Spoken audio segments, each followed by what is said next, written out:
here in Australia, the children have so much more opportunity.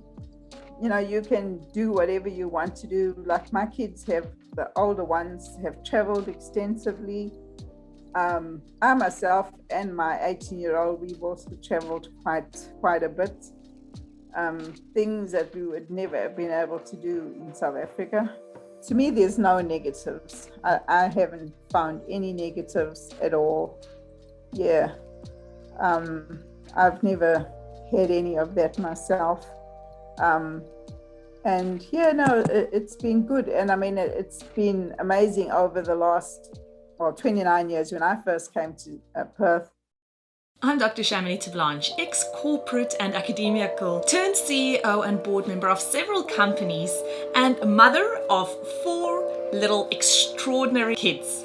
But it wasn't that long ago that I lacked the confidence, the know-how, and the time to focus on designing and really going after the life that I so wanted to live. A life of freedom, of fairness, and of being fair dinkum to who I really was and what I wanted to get out of this fleeting time that we have on Mother Earth. Fast forward to many lessons learned and moving halfway around the world to the most amazing country, you'll see the life that I now live. One that gives me more safety and freedom than I ever thought would be possible, and that really only existed as a daydream while I was living in South Africa. I created Chamonix TV to give you true spot advice on how you can also live a life in this amazing country, and so that you can see how another couple like us now live in Australia with 4 little kids here in Down Under. And I'll be providing you with step-by-step strategies so that you can make your Aussie dream a reality too. If you're a keen future Aussie who's looking to create a life that excites you and offers you safety, freedom, and opportunity, you have come to the right place, my friend. Welcome aboard.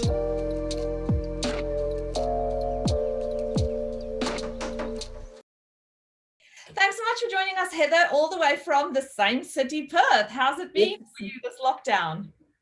It's good. It's been challenging having to work from home and, trying to get stuff done with a house full of kids and how many children do you have with you? Well, I live with my 2 daughters. One's 18, one's just turned 40, and my 2 grandkids are twins of 5 years old. Oh, that's a busy household. Yes. And what is work, Heather? What do you do? I'm a paralegal. I work for the Director of Public Prosecutions. So as you can imagine, it's just been chaotic for us because, we had trials that were due to start this week. That's all been put on hold. And I'm also assisting with trials that's supposed to be starting on Monday. And trying to do ongoing work and how do you do this from home? Wow, that must be it's really just tricky. Chaotic because you have to, like, everything's done over email, and at work I have my 2 screens because at any given time we've got to have 3 or 4 different windows of different like the court systems open, the police systems open, our systems open, emails open, and here I'm having to do everything on one laptop. It's just close this one, minimize this window, open this window. It's just been going back and forth. So yeah. Is this the first time that you guys are working from home, or have you? No, some of us did work from home between March and July. But then the courts weren't running, but we were still working. Some of the paralegals and some of the prosecutors, but the majority of the staff worked from home. But it put a lot of pressure on us that were working from the office because, we do a lot of printing, as you can imagine, and those of us left behind had to do all the printing from those that were. But by the time it came to July, we had people breaking down in tears because it was just too much, Wow. And whereas this time we were told no one's got a choice, you have to work from home. Yeah. So yesterday I had to do 3 hours in the office just to get my printing done and, to get files to court that's in court on Friday. But yeah, it's been okay. It's just, having to juggle everything and praying that everything's back to normal on Monday. Crossed. Yeah. So how Yeah. long have you been in Australia for? 29 years, just over 29 years now. Yeah. So this is home to you. Oh, yes. I've actually lived in Perth now for longer than I did live in South Africa. So this is more home now than back home. Yeah. For 29 years. So your children were born here? No, my first three were born in South Africa from my first marriage. And then I had another child 18 years ago. She was born here. Yes. And so your children feel like they're Australian or South African? Oh, yeah, they're Australian. Because the thing is, we've never ever, only one of my kids has been back to South Africa on holiday. She went with her dad when she was 13. And I've never ever been back. I've traveled other places all over the world, but just have no desire to go back. And my mum, when she was alive, she'd go every second year, but every time she came back, she'd look like she'd been on a stress farm more than a holiday, because she said, the place is so stressful, and I sort of had no desire to go there. And my brothers and his wife, they go back every second year because my sister-in-law still got all her family there. So, but she said it's just stress when you go back. And my brother always tells me, because my cousins would meet him at the airport, and the first thing they do is hand him a gun and say, well, you know the routine, you can't carry this with you. Oh, it's so surreal if you think about it. I know. And that's what I said, because I said to my kids a few years ago, I said, before my cousins start getting sickly and die, and I said, please, can we go back for a family reunion, And they're like, yeah, okay, we'll go. And then when we sat down, we spoke about it. My son-in-law, the oldest one, he's just turned 40. He's the only one that's ever carried a gun, because he did 10 years in the Australian Army. And I said to him, oh, Robert, I said, you're the only one that knows about a gun, so you'll have to carry the gun. And he says, hell no, I'm not going to any country where I've got to carry a gun to protect my family. It's like in the movies. It's so weird. That idea was canned. Oh, yeah, but if you think about it, if you grew up in Australia, how often do you see guns? Like, no, I've never ever. I mean, besides in the course of my work, that's the only time I've ever seen a gun. And I've picked up a gun once or twice at work, as it's part of the evidence, but actually firing a gun, or none of my kids have ever seen a gun, So what did you do in South Africa, and how did you move? Like, what made you move here, and how did that process work for you? Oh, well, I've got an aunt that's lived here in Australia since 1970. So she was one of the very first South Africans ever to come to Perth. And so she was always trying to persuade us to come back in the 70s. But unfortunately, my parents just, I found the letter a few years ago, well, a couple of years ago, when my mum died, because we applied to come in the 1970s. I remember in 1974, we went down from Durban to Cape Town for the interview and stuff like that. And we were refused on the basis that my eldest brother was deaf, well, is deaf. And my parents had applied under the assisted passage scheme that was going on at the time. And my mother then got this letter that said that we were refused under the assisted passage. But they took it to mean that they were refused altogether, you see? And years later, it was only when my mum died in 2018, I was going through all her paperwork and I came across this letter. She still had the original letter from 1974. Wow. And it clearly said there that we were refused immigration on the assisted passage scheme, but we could go if we could basically pay our own way, we could come. But my parents, not being that educated, completely misunderstood what the letter said and just said, oh, well, we've been refused, that's it. Oh, wow. And I'm like, oh my gosh, that changed the course of our lives, you can say, And but anyway, in 1987, my second eldest brother came out with him and his wife because he was a panel beater, she's a nurse. So they came out. And then the minute they came out, I think it was about 1989, I put in my application. I was working as a legal secretary in Johannesburg at the time, and my husband was a boilermaker. So it took us just over 2 years with our application, and it was back and forth, all the time with all this paperwork and police clearances and medicals every 3 months. And, eventually they gave us our visa and said, okay, but we have to leave by the end of January, which was fine, end of January 1992. So we were out of there. And yeah, we've been here ever since. And yeah, it's just been wonderful. Our kids have grown up because my kids were 6 and 7 and 9 when we came here. And so they've grown up here. They don't know what life's like in South Africa at all. And they've, gone on to, have careers and families of their own and all that type of thing. So yeah, no, they've done really well.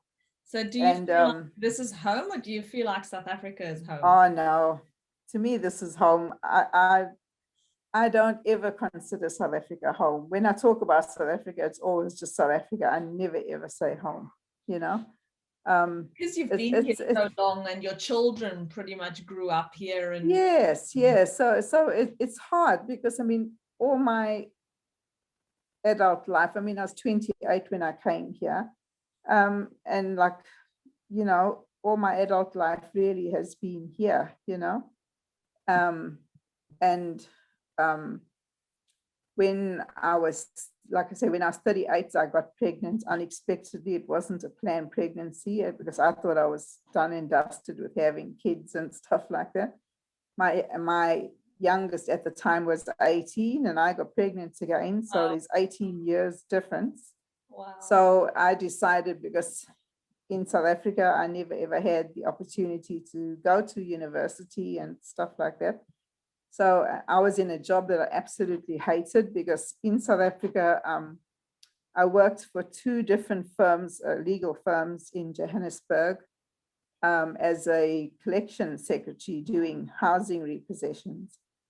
And of course, when I came here to Perth, I had all this experience. So I first started working for Home Building Society. That was a small building society at the time, back in the 90s. And they didn't have a clue. They had a huge home loan portfolio with millions of dollars of property in arrears that nobody knew what to do, how to start repossessing these properties and stuff like that. So I started running the collections department and got it all clear. And then I moved on from there. I went to work for ANZ Bank. And by that time, I'd been doing that work for 20 years, and it was really starting to get to me. I found it's soul destroying, to sort of kick people out of their homes and stuff like that. And it was getting to the point where it was a struggle to get out of bed in the morning just to go to work, And then when I got pregnant, I thought, oh, well, this is my opportunity. I'm not going back to work. I sold the house that I had at the time because I thought, this is my opportunity. I'm going to university, So Yeah, I sold my house. I was 40 years old at the time. I was a single parent by then because my marriage had collapsed. And I went to university and I did a legal studies degree. And the day after I finished at university, I started work at the DPP. So, and I've been there ever since. So it's 15 years now. Wow, And what a great yeah, story. I Yeah. know. So it's, and I mean, like, it's just been wonderful. It's, although the work is very stressful, no 2 days are the same. And it's very challenging, you know, but I absolutely love it. I love the people that I work with. You know, the prosecutors and the paralegals and the legal assistants and all that. They're just great. Absolutely, you know, it's a great place to work. And I think it's a very interesting angle that you get of Australia, because you're seeing all the crime and Yes, the bad bits, which in the greater scheme of things is very a small percentage in yes. Australia if you compare it to, say, what happens in South Africa. Oh, yes, yeah, yeah, So definitely. how has that influenced your view of Australia, seeing all these bad things? It hasn't changed my view. I still think that we're very lucky here, compared to countries like South Africa or even, you know, South American countries and stuff like that, or even America. Um, because I mean, our justice system here is very different to what goes on in the United States, you know. Um, like, we strive our best to get it right at all times. And I mean, you know, there's been many times when a case comes in from the police because they charge, you know, everything, and a case will come into us and we'll look at all the evidence and stuff like that. And if we feel it's not worth the time and the effort, you know, and I mean, there's not enough evidence, or it's too frivolous, then it gets, you know, the accused gets discharged, or otherwise is sent back down to the magistrates court, because we only deal with the district or Supreme Court matters. If a matter is, you know, just a small charge, it will stay in the magistrates court. But yeah, I mean, in saying that, in the 15 years that I've worked at the DPP, the crime in Perth has, when I first started there, we were managing about 3,000 cases a year. It's now up to 6,000 cases a year. Is that And also, yeah, we could get, backward, like less? yeah, it's doubled. And I mean, whereas cases before, you could come in and out within a year, you know, they'd come in January and by December they'd be gone. Whereas now it takes 2, sometimes 3 years to get to trial, you know. Oh, okay, sorry, I misunderstood. So you said it was 30,000, it's now 60,000. No, it's 3,000 to 6,000. Oh, Yeah, so it's right. still, like, you know, small numbers compared to South Africa, you know. Yeah. But yeah, it's still a hell of a workload for us, you know. So I just got to have a drink. Yes, go for it. So tell me the positives about Australia, people. Why do you love this country? Oh, I just love it because I mean, you know, you're free to go wherever you want to go. When I mean, I've got 3 girls and a boy. They've never been involved in any, you know, like where they've been victims of crime or anything like that. The most that's ever happened to us is that a few years ago, I had my bag snatched while I was on Rockingham Beach on New Year's Day. But of course, me being South African, I was like, hell no, no one's going to steal my bag. Did you run after them? Come here, you. I chased after the offender, and because I was chasing after him, he had thrown my bag under a car, and of course, by the time I got round the corner, I could see him running, but I couldn't see my bag. And he was with a group of other teenagers, so I knew my bag was somewhere. And of course, by that time, my son-in-law and daughter had arrived, and they were chasing them and like just screaming at them, give my mother's bag. Eventually, long story short, I managed to find one of the girls. Eventually gave in and said it's under that car, you know. But yeah, he still was charged and went to prison. Yeah, because the police were very good. They followed up and told me at all stages what was happening. I wasn't worried about my money. I was worried about my bag, because it was a coach bag, and I'd paid like $1,500 for this bag. You would be worried. But this is an example of where the justice system works so well in Australia, because can you imagine in South Africa? No, they wouldn't have bothered. Snatched. What's the chances, firstly, that this person is going to be taken to the court? Yes. And secondly, be found guilty and then put in prison for like something. I know, yeah. It would never happen, yeah. So, but yeah, no, that's the only thing I've ever had to, put up with. But yeah, and just the opportunities. I mean, my kids, I've had my eldest daughter is a senior hairstylist at a salon in South Perth. My second daughter is a dental hygienist. My son is a logistics manager for a company, a glass company. And well, I'm a paralegal. My 18-year-old has just been accepted into UWA to do a Bachelor of Science. Awesome. So yeah, they've all done really well. And I mean, they've, each got their little families now, the ones that are married, and beautiful families. And also, I mean, my family is very multicultural. My eldest daughter was married to a Croatian. And then my second daughter is married to a Thai boy. And my daughter that I had 18 years ago, her dad is actually from Iran. So we're very multicultural in our family. Yes. Wow, that's interesting. So what's the language of choice? I assume English. Oh, it's English. Yeah, it's English. And what food do you eat when you're all around the Christmas table? Oh, mostly Indian, because I mean, coming from Durban, we still love our curries, and it's mostly Indian. Do you make bunny chows? Occasionally I do, but it's mostly the biryani and the curries and roti and all things like that. And makes me hungry. I'm going to come to your house for a dinner sometime.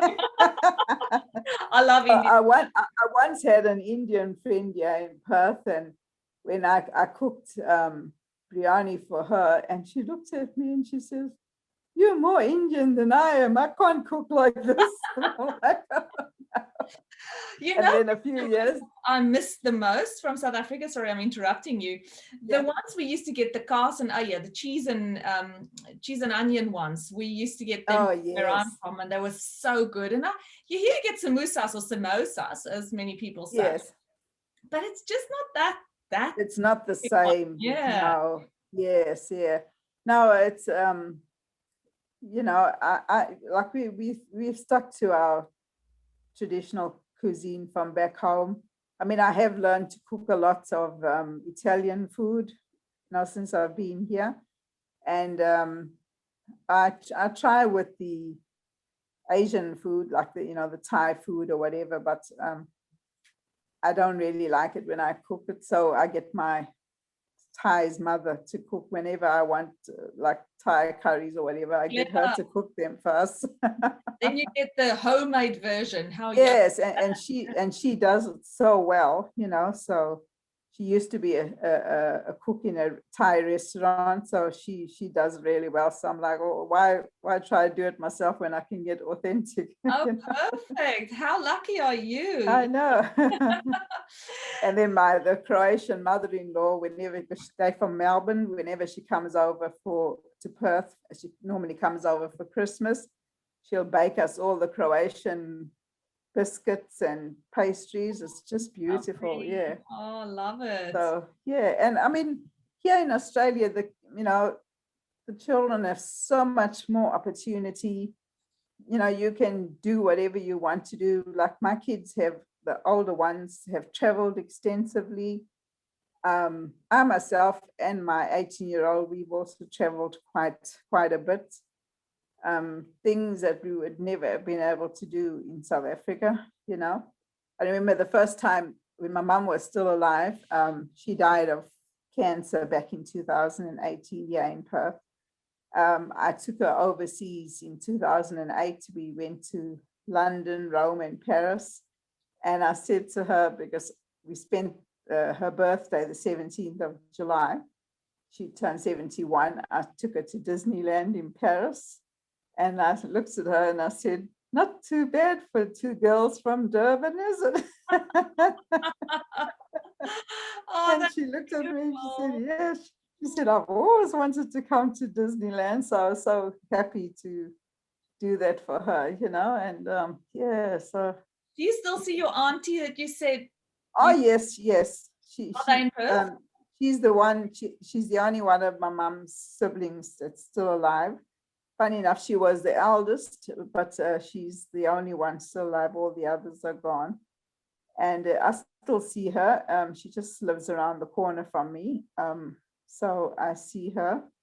She's not too well lately. And because I've been suffering chest infections and all that all the time since October, I haven't been able to go and visit her too much, because when I'm not well, I don't like to go and pass anything on to her. So just been talking over the phone, but yeah. But it's good to have family nearby. And have you had other siblings come to Australia since you? Yes, I've got two brothers that live here in Perth. The first one that came in 1987, he runs a panel beating shop in Canning Vale. And my younger brother, he lives in Redcliffe. He's the purchasing manager for BHP. So yeah, and they also all getting along very well. So yes, and good. So you said this is home to you, but it helps so much that you have all those family members here. Yes, definitely. I mean, it makes a big difference. That's why I sort of think, there's really no need for me to. I mean, I do miss my cousins. That's still there. Because I mean, they're the ones that we all grew up with. We were very close growing up, and but it's good with Facebook and WhatsApp, and that now we can keep in contact with them just on about a daily basis. Yeah. And so no, it's really good, and I suppose that's just made it easy for me having family here. I haven't felt the need to go back to South Africa. I prefer to go and see other countries, yeah, I love going overseas. Just COVID must be difficult for you then, keeping you all in one place. I know, because last year it was so disappointing for me, because I was all booked. I was supposed to go to Jordan, Israel, and Turkey in May. And the whole trip was booked and everything. And then all of a sudden in March, everything came to a halt, and everything was cancelled, and lost a bit of money, because the insurances wouldn't pay out because it's a pandemic and all that. So that was so disappointing. But anyway, it wasn't meant to be. That's the only way you can look at it, True. At least we're still safe and sound. Oh yes, definitely. I'm grateful for that. COVID case in Perth. I know. One COVID case and the whole state gets shut down. That's right. But hey, I'm just happy it's just one case and we're all in our little bubble, but it's working, you know, we're being kept safe and Yes, yeah. hopefully I went for a walk yesterday afternoon. I said to my daughter, my 18-year-old, oh, let's just get out and go for a walk along the South Perth foreshore. I said, just to, feel like getting out and getting some sun. And I was surprised there was hardly anyone around.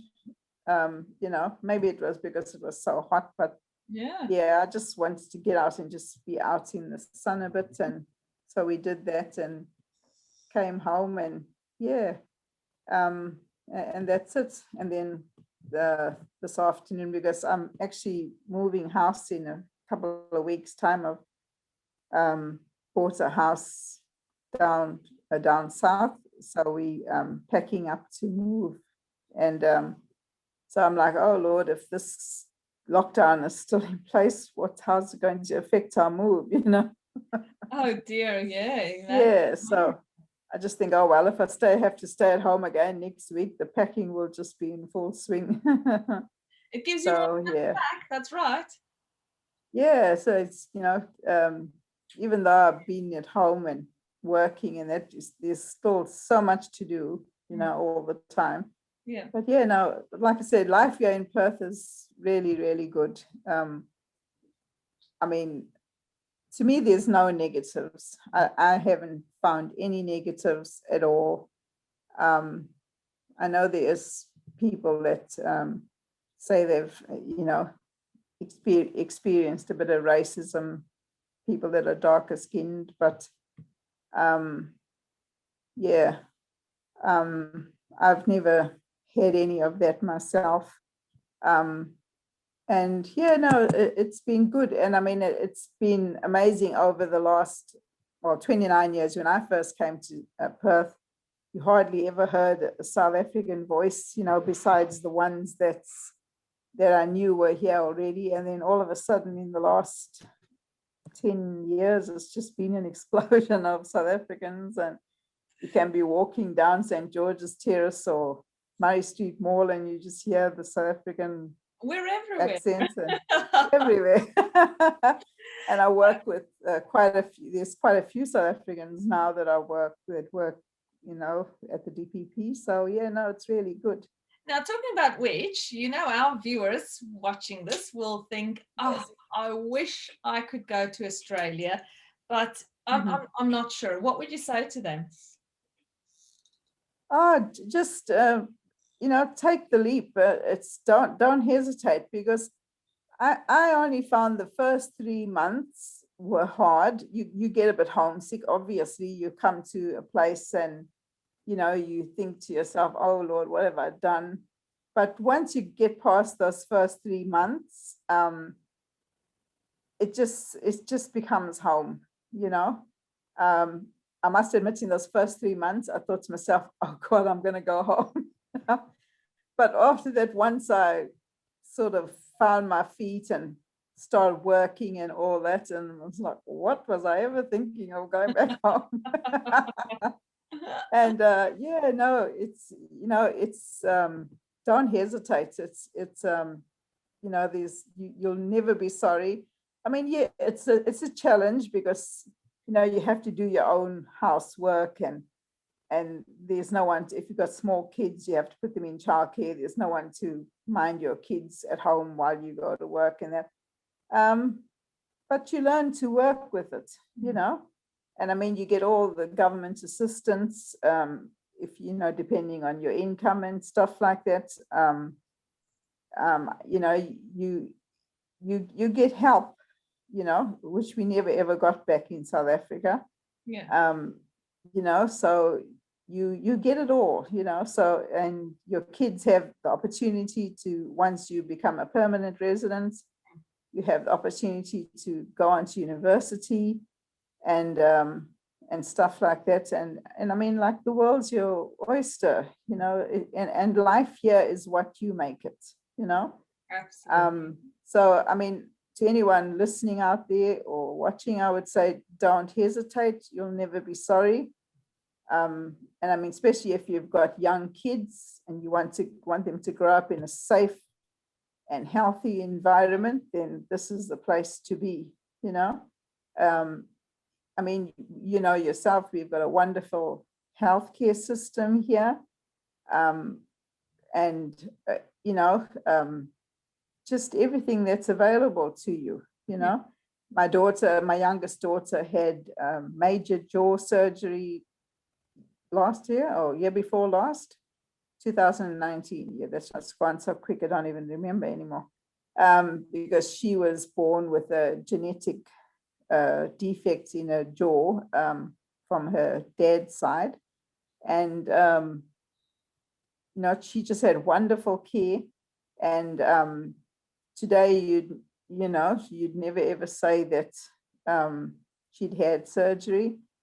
And, you know, she's just a beautiful girl. And everywhere she goes, she just gets complimented on her looks and stuff like that. And yeah, it's That's the public health system that you went through for the operation. No, I actually went private because it was a highly specialized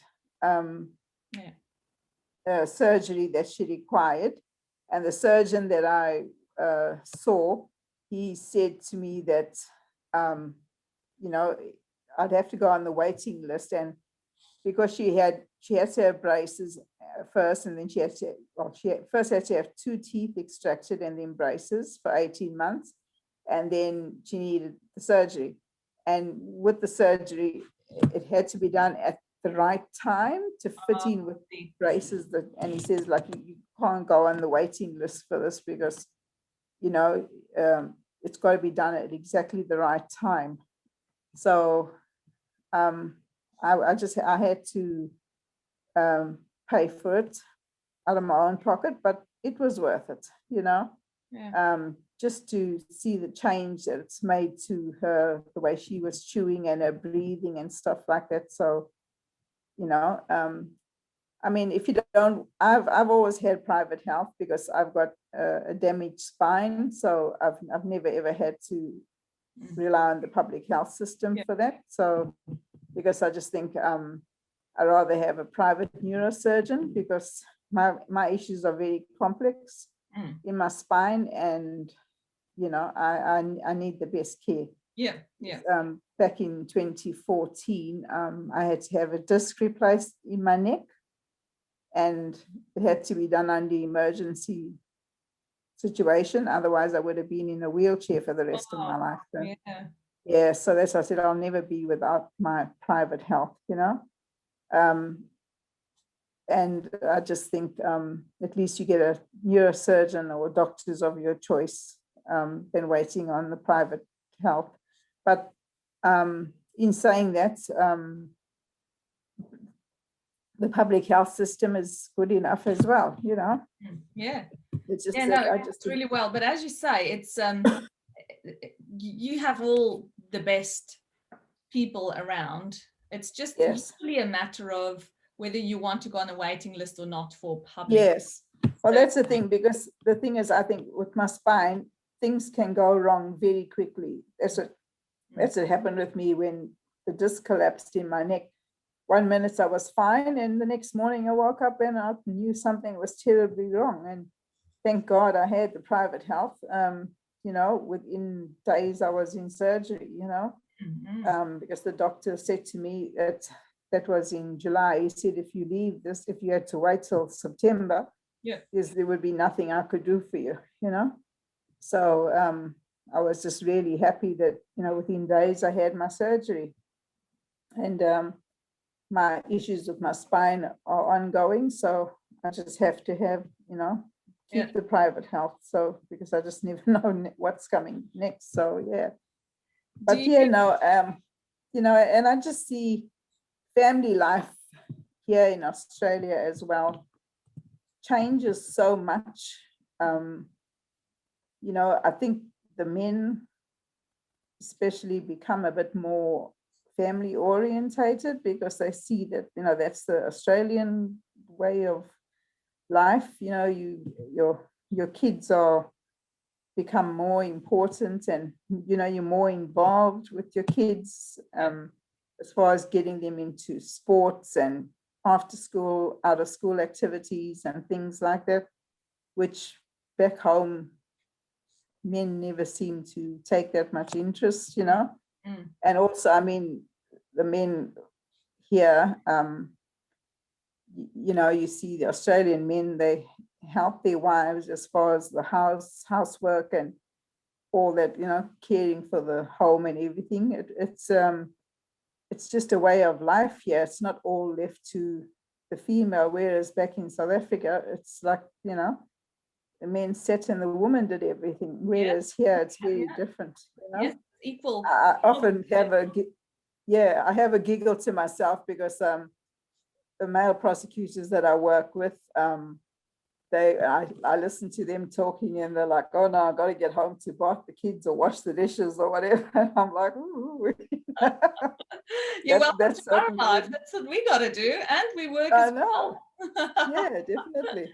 And, it's just like, I just think it's so different to South African male mentality, And I mean, I know there's male prosecutors that I work with have taken 6 months off to this. A lot of them are married to lawyers that, are outside lawyers that do different areas of law. And when the wife has the baby, the wife will take off the first 6 months to look after the baby, and they'll take off the next 6 months to look after the baby, So, yeah, which, it's unheard of back in South Africa. That's awesome. I love it that way. Yeah, definitely. And I mean, like it's such a change to see, like, couples working together, and you each know that you have to put in your share, to looking after the home and raising the kids. It's not all left to the female, so that was sort of a culture shock for us, And also, I'll never forget, we had one of the first funniest things we ever experienced when we came to Australia and to Perth. When we came here, we were living down in Warmborough, and you know how the garbage trucks come around to collect the garbage, and my kids were watching, and they came racing in. They said, "Mum, come and see. There's a white men collecting the garbage." Because I mean, that was something you never ever saw in South Africa, Yeah, so they were like shocked. White people collecting garbage. Oh, funny. Oh, it's so funny, just funny things like that you never saw back home, and white men digging up the roads and stuff like that, and whereas here everybody gets in and does everything, That's right. There's no job that's left to one race group or whatever. Everyone, as long as you can do the job, you're doing the job. That's right. Male or female, Yeah, so it's that was one of the funny things that I recall from the early days, and now it's just part and parcel of life here. You just never know who's going to walk through the door when you hire a tradie or whatever. Could be anybody. It's so multicultural, and it definitely makes really interesting. Yes, definitely. Experience different cultures, different food, different languages. It's everything. Yes, it's amazing because through our kids' schools and also our church, and that's because I'm a Seventh-day Adventist. So through our church, it's very multicultural. We've got friends from South America, from all over Europe, from the islands, like Samoa and Solomon Islands and all that. So I've, made friends from Chile and Argentina, and it's just absolutely incredible, And so, you've just got this wide variety of people that you have come to know and, learn about all their cultures and all that. It's just absolutely amazing. That's So cute. no, Yeah, it's thank you really for good. sharing all of that information with us, and showing other South Africans that it is possible to come here, Yes. make a life for yourself and your grandchildren even. And as you said, being in a country where it's fair dinkum, because whether you're white, black, yellow, pink, it doesn't matter. Your No. language doesn't matter. And I mean, the thing is, what South Africans got to learn when they come here, because you still, the new South Africans that come, they still want to refer to themselves by the race group like we were referred to back home. Whereas here, you've got to learn, the first thing I would say you got to learn is to drop that, Don't refer to yourself as white South African or colored South African or doesn't matter. just South African, you know? Yeah. Yeah. And the funny thing is, I remember when I first came here and they said to me, "Oh, you're from Africa." And I thought, I'm not from Africa.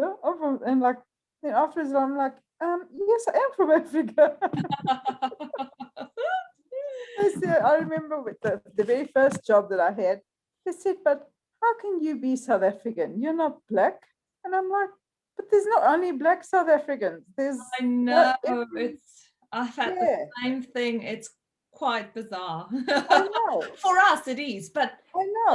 I think of Africa are just one color of people. Yeah, which is, because the very first job that I had, I worked for this lawyer down in Rockingham, and I went there as a secretary, and I was sitting and talking to the other two secretaries, and they're like, "So do you see lions walking in the street? And do you live in a hut?" And I'm like, "Are you mad?" I said, "I've come from Johannesburg. It's a huge city." I said, it's like 10 times the size of Perth, And I said, "Yes, I've seen lions and elephants and that, but out in the wild, I had to go into the game parks to see that. Certainly not in the streets, And I couldn't, but I was like, this is the 90s. Why can these people be so ignorant?" Oh, it's funny. On that note, I'm going to love you and leave you. Thank you so much for sharing. Yeah, you're welcome. And your story with our viewers. It's been absolutely fabulous hearing everything of how you've made the move across and how Australia has meant so much to your family. And there will be viewers watching this thinking, can I do it? Can I not do it? But having listened to what you've said now, I'm sure it will give them much more. Oh, yes. Yes, definitely. You have to, for your family's sake, you have to make that leap of faith. Yeah. Have a lovely day. Yeah, you too. And we'll catch you in Perth. Thanks, Heather. Yes, for sure. Thank you. Take care. Goodbye. Bye. All right. So thank you so much for joining me today. If you had fun, please remember to hit that subscribe button, and then it'll make sure that you never miss a thing. I'll see you same time and same place next week. Bye for now.